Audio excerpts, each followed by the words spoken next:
Hai, jumpa lagi di channel YouTube Lindali Vibo Princess. Di kesempatan hari ini, tanggal 1 November tahun 2020, saya akan menjawab request teman-teman dari grup Telegram Vibo Princess. Sebelum itu, teman-teman, yuk kita like, share, dan subscribe channel YouTube ini. Semoga channel ini terus bermanfaat untuk teman-teman semuanya. Makasih. Nah, kita akan lihat request yang pertama adalah dari sektor consumer, yaitu gudang garam, GGRM ya. GGRM kemarin posisinya ditutup di level 40.975, menguat 1,17%. Nah, posisi ini area ini sekarang ini ya, ini berada di area support yang bulan September terjadi, yaitu di sekitar 39.875. Area inilah yang menjadi area support untuk pergerakan GGRM terdekat ya, terdekatnya di sini. Area resisten terdekatnya ada di 41.500, kemudian di area 43.200. Sedangkan kalau support 39.875 ini ditembus, ada potensi untuk GGRM menguji level 37.350. Jadi untuk teman-teman yang sudah punya posisi di GGRM pada saat ini, mungkin bisa diperhatikan area supportnya ya. Kalau sampai area 39875 ini ditembus, ada potensi untuk dia melemah. Namun untuk teman-teman yang belum punya posisi di GGRM, mungkin bisa dilirik ya, dipersiapkan trading plan-nya, area belinya di mana, area stop loss-nya yang penting di mana. Dan yang terpenting juga teman-teman tahu jualnya mau di mana ya. Oke. Selanjutnya kita akan lihat HMSP, HM Sampurna kemarin ditutup di level 1415 di level ini ya. Gerakannya sama nih sama GGRM yang barusan, ada juga di area support yang terjadi tanggal 30 September di sini. Ya, support terdekatnya ada di 1385 untuk HMSP. Area resisten HMSP ada di 1500-1505 terdekatnya. Berikutnya ada di 1560. Jadi untuk teman-teman yang sudah punya, dipantau area stop loss-nya di mana. Yang belum punya mungkin bisa ditunggu. Bila mana ada penguatan, ya mungkin bisa mengambil tindakan dengan menyiapkan trading plan dan melaksanakannya ya. Berikutnya kita akan lihat Wismilak. Oke, Wismilak kemarin penutupan perdagangan kemarin hari Selasa ya, menguat 24,73% ya, mentok nih ya, ditutup di level 464. Level ini 450 sampai 444 ini adalah area cluster dari Fibonacci ya. Resisten berikutnya ada di 546 ya. Bila mana Wismilak ini ada pullback, maka area 394 364 ini akan menjadi area terdekatnya untuk Wismilak ya. Berikutnya kita akan lihat sektor infrastruktur. Saham yang kita akan lihat adalah TOWR. Nah, TOWR ini sejak Agustus sampai sekarang trennya turun. Jadi gerakannya ini lagi gerakan turun ya, teman-teman. Supportnya saat ini support Fibonacci ada di 985, kemudian di 970 ya.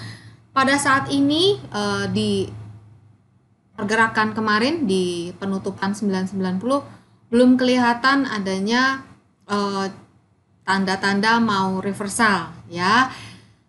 Bila harga terus turun sampai di area ini, maka masih ada potensi untuk dia menguji berikutnya di area 930-an.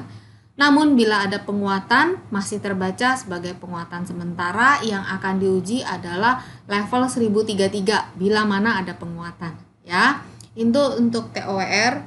Kemudian kita akan lihat berikutnya adalah Pegas ya. Pegas ini arahnya lagi naik, namun kemarin ini dia ketemu beberapa resisten ya, resisten Fibonacci juga ada di sini, terus ada moving average juga, jadi pegasnya lagi kepentok ya. Kemarin ditutup di level 1075 nih untuk pegas ya. Untuk teman-teman yang sudah punya posisi tinggal memperhitungkan di mana trailing stopnya. Jadi kalau di sini arahnya kalau dari Oktober sampai sekarang sih trennya masih naik. Resisten-resisten berikutnya ada di 1175 nih pegas ya. Nah kalau misalnya belum punya posisi ya mungkin bisa menunggu di area-area supportnya ya. Support terdekatnya saat ini sih ada di 1070-an ya kemarin ini. Lalu berikutnya ada di 1000 dan 975 ya. Kemudian kita akan lihat yang di request friend. Oke. Friend ini teman-teman arahnya masih turun ya, sejak kemarin dia sampai di sini di area resisten Fibonacci. Ini ada beberapa Fibonacci yang ada di sini yang menjadi target harga dan kemudian harga turun. Saat ini friend ini ada di area supportnya bulan September itu di sekitar level 70. Kemarin juga ditutup di level 70 ya, tapi kalau ngelihat bentuk candlesticknya mungkin ya kalau bisa bertahan di atas level 73 ya, di atas level 73 menguat di atas level 73 ada potensi untuk dia menguat lebih. Tapi kalau enggak ya dia masih ada potensi untuk turun lagi ya untuk friend. Selanjutnya kita akan lihat dari sektor finance. Saham yang ditanyakan adalah BJTM. BJTM ini 1, 2, 3, 4 hari kemarin itu tertahan terus di area Fibonacci ini ya, 585 ya Fibonacci ini. Jadi kayaknya kok berat gitu ya untuk melewati area 618 ini berat ya. Jadi range pergerakan BJTM terdekat itu ada di range ini sama ini ya. 585, 545 ini supportnya, ini resistennya. Resisten berikutnya kalau berhasil itu ada di sini. Untuk teman-teman yang sudah punya ya tinggal dijagain aja trailing stopnya, dipantau trading plan-nya. Untuk yang belum punya mungkin bisa menunggu di area-area support ya, yang tadi sudah disebutkan area supportnya 545, 550 juga bisa ditunggu di situ. Ya nanti ketika harga sampai di situ coba teman-teman lihat gerakannya kayak apa ya, itu area-area supportnya ya. Selanjutnya kita akan lihat adalah agro ya, agro. Nah agro ini kemarin sudah menguat ya sampai di area 536, kemudian dia pullback mendekati di sini area supportnya, moving average-nya, dan kemarin dia ditutup di level 372. Level resisten terdekat ada di 382, ini Fibonacci, kemudian resisten berikutnya ada di 440 ya. Ini adalah level-level halte harga berikutnya, satu di sini, satu di sini. Supportnya terdekat ada di 344 dan berikutnya ada di area 302 sampai 310 untuk agro. Berikutnya kita akan lihat BNLI. Oke, BNLI ini kita lihat dulu ya cerita sebelumnya. BNLI ini udah sampai ke sini ya, menguat ya di area Fibonacci di sini, kemudian dia lagi pullback. Nah, kalau melihat pergerakannya saat ini BNLI belum kelihatan tanda-tanda adanya pembalikan arah ya dari candle yang terakhir.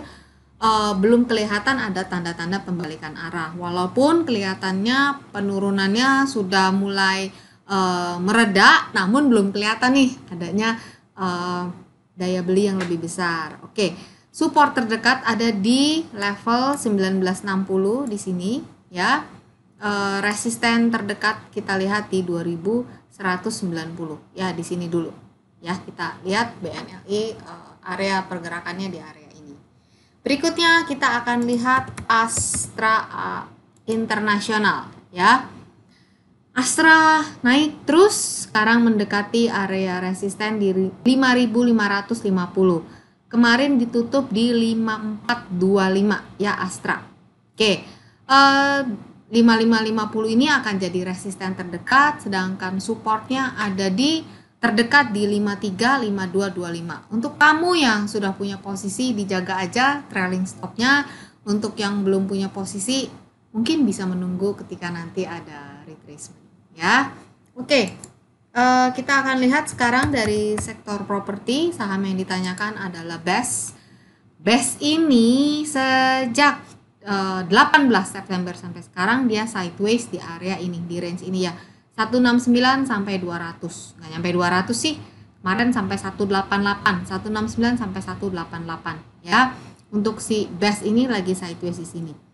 Namun dia udah naik tingkat nih dari level Fibonacci yang ini, sekarang dia udah naik tingkat ke yang ini.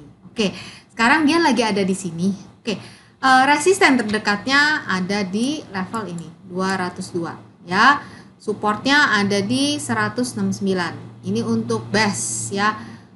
Jalannya pelan-pelan dikit-dikit, tapi kalau kita lihat ya dari 22 September sampai sekarang pedalnya makin lama makin naik sih ya untuk BES. Selanjutnya kita akan lihat SSIA. Oke, SSIA juga kelihatan ya dari Agustus sampai sekarang arahnya naik, walaupun ada turun tapi tetap naik dan naik lebih tinggi. Kemarin SSIA udah sampai ke sini, ke area Fibonacci ini ya, 127.2. Oke, di level 518 nih area Fibonacci ini dan terus pullback. Kalau dilihat area support terdekat, kalau dilihat di Fibonacci sih ada di 466 di sini ya. Resistennya tentu ada di sini. Ketika dia naik kelas lewat dari 518, maka dia akan menuju ke 582. Untuk yang belum punya posisi mungkin bisa ditunggu. Yang udah punya posisi, apalagi yang udah dari sini ya udah tinggal dijaga aja trailing stopnya. Selanjutnya kita akan lihat SMRA, Summarecon Agung. Oke, SMRA ya dari sejak Jun sampai sekarang masih bergerak di range antara 520 sampai range 700 ya di sini. Kemarin ditutup di 660 ya, di 660, which is kan ya di sini pun area Fibonacci-nya ada di area 660 ya. Kalau bisa bertahan di atas ini, maka dia akan terus menguji level berikutnya ada di 730 nih. Support terdekatnya untuk SMRA ada di 635, kemudian di 595 ya, di sini dan di sini. Untuk SMRA. Selanjutnya kita akan lihat dari sektor trade. Saham yang kita akan lihat BMTR. Oke. BMTR kita lihat kayak gini ya. Dari Maret sampai sekarang gerakannya seperti ini. Ini volatile banget ya, naiknya juga cepat, turunnya juga nggak kalah ya. Ya, seperti ini. Dan saat ini harga ada di 230. Yang mana kemarin ini nggak bisa lewat dari ini ya. Dari area Fibonacci 240 nih. Jadi dia kepentok terus di area ini dan saat ini juga ada moving average di sini ya. Jadi pergerakannya agak-agak sempit ya. Support terdekatnya di 216, resistennya di 240 sampai 246 nih. Cakep banget kalau misalnya bisa lewat dari sini. Kalau enggak ya dia akan bergerak di sini dulu. Untuk BMTR. Berikutnya kita akan lihat MTDL nih yang ditanyakan sama teman-teman. MTDL. MTDL kayak gini ya gerakannya teman-teman. Uptrend, namun di sini dari sejak April sih naik. Namun di sini sejak September dia mulai turun pelan-pelan dan turun pelan-pelan. Oke. Terdekatnya ya, resisten terdekatnya ada di area 1645 sedangkan supportnya ada di 1560. Jadi ini range-nya si MTDL sempit. Entahkah dia akan lanjut naik ke atas ya, atau dia akan tes ke area ini dulu 1550 sampai di sini di 1470 ya untuk MTDL. Lanjut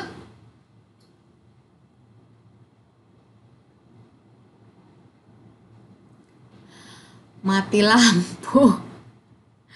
Oke, lanjut berikutnya kita akan lihat ITMG. Oke, berikutnya yang ditanyakan adalah ITMG. ITMG kemarin ditutup di level 8.125. Sejak 22 September sampai sekarang ITMG ini bertahan di area ini ya, 8125. Yang mana area 8125 ini adalah area Fibonacci ya. Ini lihat garis yang hijau. Nah, ITMG ini kalau misalnya bisa menguat dan bertahan di 8125 akan menguji 8375. Namun kalau 8125-nya ditembus ke bawah, maka dia ada potensi untuk menguji 7850 untuk ITMG. Kemudian kita akan lihat berikutnya adalah Adaro. Nah, Adaro kita lihat dulu ya gerakannya. Adaro ini dari April sampai sekarang gerakannya kan uptrend. Nah, dia sekarang ini saat ini 1125 ini sudah berada di bawah garis uptrend line-nya, namun tetap berada di atas MA200-nya 1125. Jadi pas-pasan nih si Adaro. Nah, kemarin support terdekat itu ada di 1110. Ini yang akan menjadi area support terdekat dari Adaro. Kalau Adaro berada di bawah garis uptrend line ini, ada potensi untuk Adaro sideways di range ini ataupun menguji level 1030. Resisten terdekat ada di 1165 untuk Adaro. Berikutnya kita akan lihat Inco. Oke, Inco kemarin ditutup di level 4050. Kemarin sempat menguat sampai di 4700, yang mana ini adalah area resisten Fibonacci. Kalau lihat gerakannya sekarang ya, terakhir seperti ini, ada potensi untuk dia menguji area 3900 dulu terdekatnya. Kemudian ada support di sini di 3750-an ya. Support terdekat di sini 1 2. Resistannya ada di 4270 sampai 4350 ya. Berikutnya yang ditanyakan adalah Antam. Oke, Antam ini udah sampai di area resistennya ya, kemarin di 1175. Kemudian pullback sampai ke 900 dan sekarang terakhir ini coba naik lagi sampai ke 1145 dan pullback lagi nih. Kalau dilihat candle terakhirnya sih masih ada potensi untuk Antam menguji area supportnya terdekat di 1020, 995, kemudian ada di sini di 920 ya. Ini untuk Antam ya. Selanjutnya kita akan lihat dari sektor basic industry, sahamnya BRPT. Oke, BRPT kemarin ditutup melemah 3,23% di level 900 ya. BRPT gerakannya seperti ini, arahnya turun dan sekarang dia mencoba untuk naik. Namun kemarin sampai di area Fibonacci di sini dan 3 hari terakhir terkoreksi. Kalau melihat seperti ini, maka area support terdekatnya ada di 835 untuk BRPT ya. Selanjutnya yang terakhir kita akan lihat WSBP. WSBP support terdekat ada di 152 supportnya, kemudian ada di 133. Belum ada tanda-tanda adanya pembalikan arah ya. Resistennya terdekat kita coba lihat ada di 168. Oke. Yuk sekarang kita lihat IHSG. IHSG kemarin ditutup di level 5128 ya. IHSG ini sideways di range 5067 sampai 5187. Support kuatnya yang saya perhatikan ada di level 5084 ya. Dan resisten terdekatnya ada di 5187. Bila IHSG bisa bertahan di atas level 5142 akan lebih cantik ya, karena ada potensi lebih besar untuk IHSG menguat menguji 5187. Seperti ini lebih detailnya. Bila 5187 dapat dilampaui, maka IHSG selanjutnya berpotensi untuk menguji 5232 dan di sini ya. Saat ini terlihat bahwa IHSG berjejak di area Fibonacci pun di area moving average-nya. Cerita tentang IHSG tertulis setiap hari di diary IHSG Linda yang di-post di channel Telegram Fibo Princess, juga di Instagram story Lindali Fibo Princess. Ini aja teman-teman jawaban request saham dari grup Fibo Princess. Kita ketemu lagi minggu depan. Stay safe, stay healthy, dan salam semangat selalu. Bye!